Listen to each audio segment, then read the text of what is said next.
Assalamualaikum warahmatullahi wabarakatuh. Selamat datang kembali di Gen Channel. Seperti biasa saya ucapkan terima kasih kepada kalian yang telah subscribe channel ini. Nah, di video kali ini saya berencana membahas tentang sistem reproduksi ya. Nah, sistem reproduksi ini dipelajari baik di kelas 9 maupun di kelas 12. Nah, mudah-mudahan video ini bisa mencakup untuk kedua level tersebut ya. Baik kelas 9 maupun untuk kelas 11. Nah, cakupan atau ruang lingkup materi tentang sistem reproduksi ini terdiri dari organ reproduksi baik pada pria maupun pada wanita.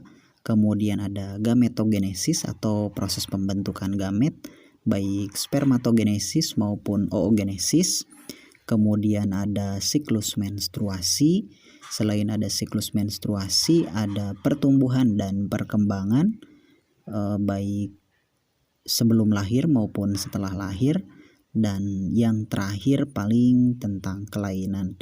Nah, mudah-mudahan kalau ada waktu ya saya akan bahas semuanya. Oke, langsung saja berarti kita awali dari organ reproduksi. Tadi sudah disampaikan bahwa organ reproduksi pada manusia itu kita bagi menjadi dua macam. Yang pertama yaitu organ reproduksi pada pria ya. Nah, organ reproduksi pada pria ini kita bagi menjadi dua bagian ya. Ada bagian eksternal atau bagian luar, kemudian ada bagian internal. Nah, masing-masing ini kita bahas, tapi biar enak langsung sajalah ya kita menggunakan gambar. Nah, di sini sudah saya sediakan gambar ya, mudah-mudahan ini mirip ya, saya buat seadanya. Kita awali dari yang paling luar dari sini nih. Pertama berarti ada yang disebut dengan skrotum. Nah, skrotum ini berfungsi karena berada di bagian yang paling luar, berarti bisa berperan sebagai pelindung bagi testis ya. Nah, skrotum ini berfungsi juga sebagai pengatur suhu ya. Nah, kalau testis itu kan harus 2 derajat di bawah suhu tubuh ya. Nah, apabila suhu naik, maka si skrotum ini akan turun. Sebaliknya kalau suhu dingin, maka si skrotum ini akan mengkerut ya. Ini laki-laki pasti tahu. Nah, itu yang disebut dengan skrotum. Kemudian selanjutnya ada testis. Nah ya, testis ini jumlahnya ada 2, kiri dan juga di sebelah kanan. Pada testis ini ditemukan sebuah saluran yang disebut dengan tubulus seminiferus. Nah, tubulus seminiferus ini konon ya kalau dibentangkan, kalau diurai, tapi ini saya baca ada 2 referensi ya. Ada yang menyebut bisa mencapai 20 meter, ada yang menyebut 200 meter. Saya juga harus koreksi ini mana yang benar ya. Yang jelas kalau dibentangkan ini ukurannya sangat panjang. Nah, kalau di dalam tubulus seminiferus ini terdiri dari atau terdapat beberapa jenis sel ya. Yang pertama ada yang disebut dengan spermatogonia. Nah, spermatogonia ini adalah sel induk yang nantinya akan menjadi spermatozoa. Nah, mungkin nanti akan dibahas lagi di spermatogenesis. Kemudian ada lagi yang disebut dengan sel Leydig. Nah, kalau sel Leydig ini berperan untuk menghasilkan hormonnya hormon androgen yaitu testosteron. Kemudian ada lagi yang disebut dengan sel Sertoli. Nah, kalau sel Sertoli ini berfungsi untuk pemberi nutrisi bagi spermatozoa. Nah, setelah testis ada saluran yang masih menempel pada testis disebut dengan epididymis. Nah, di epididymis inilah spermatozoa mengalami pematangan. Jadi fungsi dari epididymis ini untuk pematangan. Kemudian kita lanjut ke saluran yang lainnya. Ini lanjutan dari epididymis ya. Nanti akan menghubungkan antara epididymis dengan kelenjar aksesoris yaitu vesicula seminalis. Nama salurannya ini disebut dengan vas deferens ya. Nah, nanti spermatozoa akan melewati vas deferens ini. Kemudian jumlahnya ada sepasang ya, karena testisnya juga kan ada 2. Nah, nanti si vas deferens ini akan menuju ke vesicula seminalis. Nah, Vesicula seminalis ini adalah salah satu kelenjar aksesoris karena ada 3 ya, selain vesicula seminalis. Nanti ada prostat, kemudian ada kelenjar Cowper. Nah, kalau vesicula seminalis fungsinya untuk menampung spermatozoa. Kemudian selain menampung spermatozoa juga berfungsi untuk menghasilkan cairan nutrisi. Nah, kalau vesicula seminalis ini mampu menghasilkan sekitar 60% dari cairan semen ya. Nah, semen ini adalah penyusun dari cairan sperma.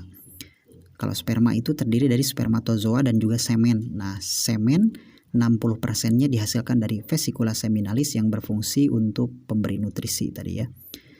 Kemudian kelenjar aksesoris yang kedua disebut dengan prostat. Nah, kalau prostat ini penghasil cairan alkali atau nantinya berperan sebagai buffer ya, atau bersifat basa. Nah, kalau di organ reproduksi itu bersifat asam, maka kalau sel sperma masuk ke daerah yang asam itu akan mati, maka perlu dinetralkan terlebih dahulu oleh cairan yang dihasilkan dari kelenjar prostat ini. Warnanya putih ya, kayak air susu gitu. Nah, itu yang kedua. Kemudian kelenjar aksesoris yang ketiga disebut dengan kelenjar Cowper atau dikenal juga dengan kelenjar bulburetral ya. Nah, di sini juga sama menghasilkan cairan. Nah, cairannya lendir ya. Nah, ini berfungsi sebagai pelumas. Nah, jadi cairan semen itu dihasilkan dari vesicula seminalis, kemudian prostat dan juga Cowper ini ya. Yang terakhir. Kemudian ada lagi saluran yang disebut dengan ductus ejaculatorius. Nah, ini nanti yang berfungsi untuk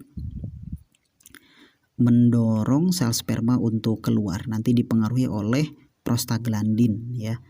Oke, nanti lanjutan dari salurannya berarti menuju ke uretra. Nah, kalau uretra ini ditemukan pada penis yang berfungsi sebagai tempat pengeluaran. Nah, pengeluaran baik sperma maupun urin ya.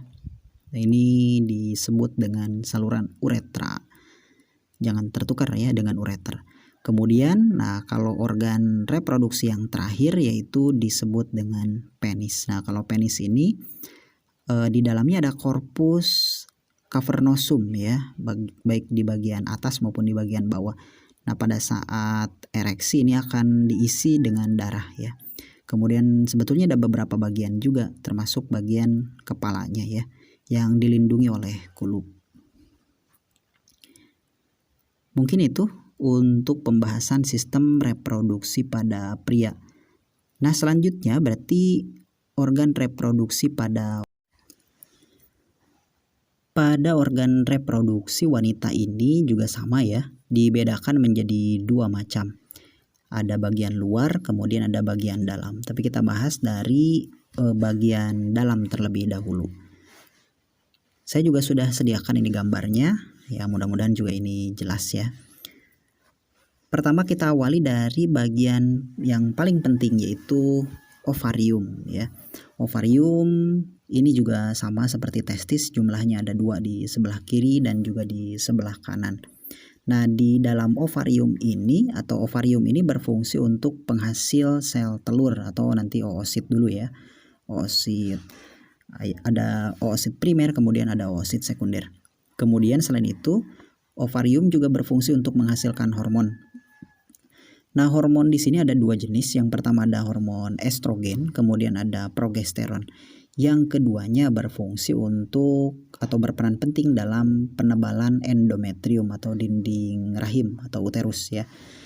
Nah, itu yang disebut dengan ovarium. Kemudian organ reproduksi yang kedua ada yang disebut dengan tuba Fallopi atau dikenal dengan oviduct. Nah, tuba Fallopi ini terdiri dari 3 bagian sebetulnya ya. Yang pertama berarti ada yang disebut dengan infundibulum. Nah, di bagian infundibulum ini ada yang berbentuk seperti jari ya. Nah, itu namanya fimbriae. Nah, fimbriae ini berfungsi untuk menangkap oosit saat terjadi ovulasi. Nah, nanti akan bergerak menuju ke uterus ya. Nah, jadi yang pertama tadi infundibulum yang mengandung fimbre. Kemudian bagian yang kedua ada yang disebut dengan ampula. Nah, kalau ampula ini yang melengkungnya ya, atau ini lebih jelas berbentuk saluran ya. Nah, biasanya di sini tempat terjadinya fertilisasi. Kemudian bagian tuba falopi yang dekat dengan uterus itu disebut dengan isthmus ya. Nah, kemudian fungsi dari tuba falopi ini yaitu sebagai tempat fertilisasi atau pembuahan. Jadi bertemunya sel sperma dengan sel telur itu di tuba falopi ya.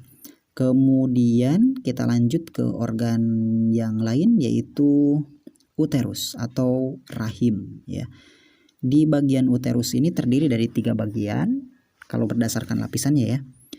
Yang pertama berarti ada yang disebut dengan endometrium, kemudian ada myometrium bagian tengah, kemudian ada perimetrium bagian luarnya. Nah, di bagian uterus ini berfungsi sebagai tempat nidasi atau tempat implantasi ya. Implantasi itu adalah penempelan embrio atau tempat tumbuh dan berkembangnya embrio sampai menjadi fetus ya. Kemudian di bagian bawah dari endometrium mengalami pengecilan ya, atau disebut dengan serviks atau leher rahim. Nah, kemudian ada lagi yang disebut dengan vagina. Nah, kalau vagina ini berperan sebagai alat kopulasi ya. Kalau pada laki-laki tadi disebut dengan penis alat kopulasinya. Nah, kalau pada perempuan disebut dengan vagina. Nah, di bagian luar vagina ini terdiri dari beberapa bagian. Ada labia ya atau bibir, ada labia mayor yang ukurannya besar di bagian luar, kemudian ada labia minor, kemudian ada mons pubis, dan ada klitoris dan juga himen atau selaput darah. Nah, mungkin itu yang disebut dengan organ reproduksi pada wanita. Nah, selanjutnya kita akan bahas tentang gametogenesis atau pembentukan gamet baik spermatogenesis maupun oogenesis.